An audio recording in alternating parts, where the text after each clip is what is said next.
Bonjour et bienvenue sur cette nouvelle chronique.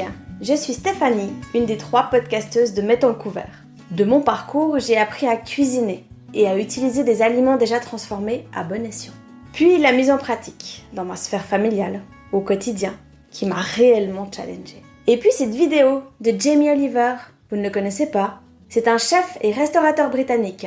Il s'est engagé depuis des années pour que les enfants défavorisés mangent à la cantine des repas cuisinés, faits maison, avec des ingrédients frais. Visionner cette vidéo de lui en train d'apprendre à cuisiner des chicken nuggets à une brigade d'enfants a été un électrochoc pour moi. Regardez les yeux des enfants qui pétillent lorsque vient le moment de goûter leur création fait maison face au surgelé industriel.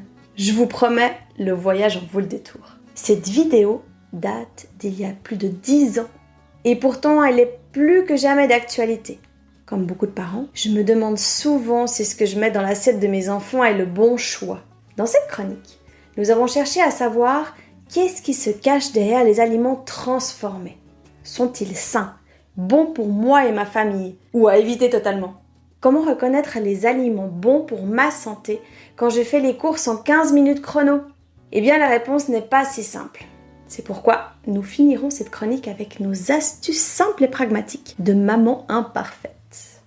Les aliments transformés, c'est quoi au juste? Pour les chicken nuggets surgelés, c'est très clair, mais pour le pain et l'huile, en fait, la définition des aliments transformés n'est pas si simple. Et le système Nova est à ce jour le plus efficace pour l'expliquer. Il est d'ailleurs reconnu par de très nombreuses organisations internationales.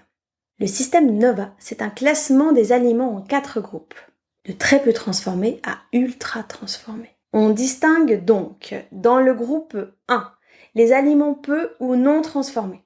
On y retrouve de nombreux aliments frais, comme des légumes, les graines, encore le lait pasteurisé. La transformation a pour but ici la préservation des aliments pour une consommation propre et sécurisée. Le groupe 2 comporte les aliments culinaires transformés. On y retrouve le sucre, les huiles végétales, les farines, les pâtes. Ils sont obtenus à partir des ingrédients du groupe 1 et ils ont été travaillés par des procédés tels que le pressage ou le broyage. Le groupe 3 comporte les aliments transformés faits à partir d'aliments du groupe 1 et 2. La transformation sert ici à prolonger la durée de vie des aliments ou à améliorer leurs propriétés sensorielles ou encore de promouvoir la sécurité alimentaire. Ces aliments comportent donc 2 ou 3 ingrédients. On retrouve ici les fruits en conserve, certains fromages, le pain frais. Et enfin, le groupe 4, qui comporte les aliments ultra transformés. Généralement, ils comprennent plus de 5 ingrédients incluant des additifs, colorants, exauceurs de goût pour promouvoir leur préservation et leurs propriétés sensorielles. Ils sont souvent prêts à consommer et ne demandent pas ou peu de préparation. On retrouve dans ce groupe numéro 4 les biscuits, les chips, les sodas, le chocolat, les barres énergétiques, etc. Alors, pour voir si vous m'avez suivi, si je vous dis yogourt, là c'est un piège. Le yogourt nature pourrait être catégorisé dans la classe 1, mais un yogourt aux fruits passe dans le groupe 3 ou 4. Tout n'est donc pas une simple histoire de groupe. Maintenant revenons à notre question. Est-ce que les aliments transformés sont sains? La réponse est sûrement à creuser dans le pourquoi. Pourquoi le produit a-t-il donc été transformé? Et avec quoi? Un yogourt aux fruits, c'est donc ultra transformé. Ce n'est pas que c'est mauvais pour ma santé, mais c'est nettement moins bon, à cause du sucre, du sirop de glucose, des colorants, des arômes, même naturels. Tandis qu'un yogourt nature, c'est plus sain, car vous rajoutez bien moins de sucre. Attention, parfois la transformation des aliments est une bonne chose.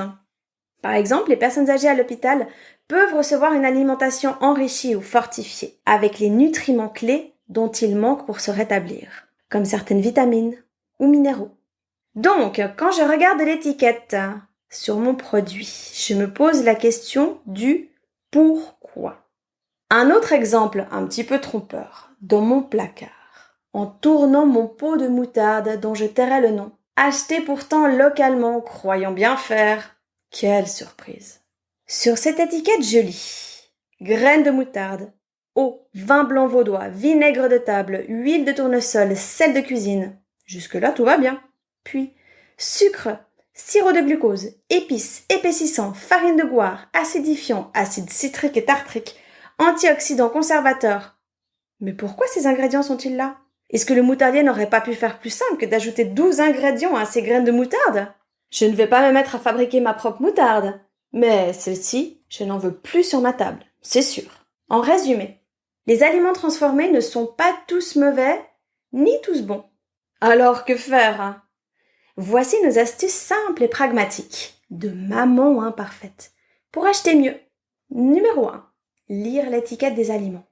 Ouvrez donc vos placards. Numéro 2. La liste des ingrédients doit être courte et avoir du sens. Pas de sucre dans la moutarde. Numéro 3. Si plus de 5 ingrédients sur l'étiquette, on se questionne. Pourquoi sont-ils là? Numéro 4. Les produits bruts ou peu transformés ne sont pas soumis à l'étiquetage. Par exemple, les fruits, les légumes, la viande, le beurre. Enfin, privilégiez le local et le saisonnier. Alors, bien sûr, lire les étiquettes demande du temps, même avec les applis comme Nutri-Score.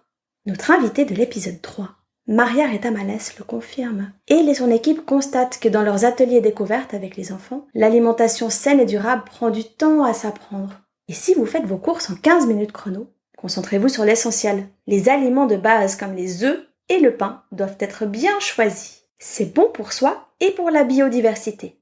Du pain artisanal à la farine locale? Pour les œufs, lisez le code barre. Numéro 0 égale bio. Le 1 pour le plein air. Le 2 à bannir. Il s'agit d'un élevage au sol. Mon mot de la fin sera « Offrez-vous du bon temps en cuisinant ». Ce sont des activités joyeuses et ludiques à faire en famille. Pour cuisiner en famille, utilisez les astuces comme le plan de recettes à intégrer à la semaine. Par exemple ici, une fois par semaine, on peut faire les courses avec les enfants. Un repas la semaine et un le week-end, cuisiner tous ensemble également pour redécouvrir les recettes familiales. Nous nous réjouissons de continuer sur ce chemin culinaire avec vous et dans le but de vous transmettre notre joie de l'alimentation saine et durable, grâce à des informations simplement actionnables qui simplifient la vie et dédramatisent notre charge à la gestion des repas. Si cette chronique vous plaît, partagez-la autour de vous ou taguez vos amis sur notre page Instagram Mettons le couvert. Nous avons hâte de vous retrouver à notre prochaine tablée où l'on remettra le couvert avec nos invités du podcast.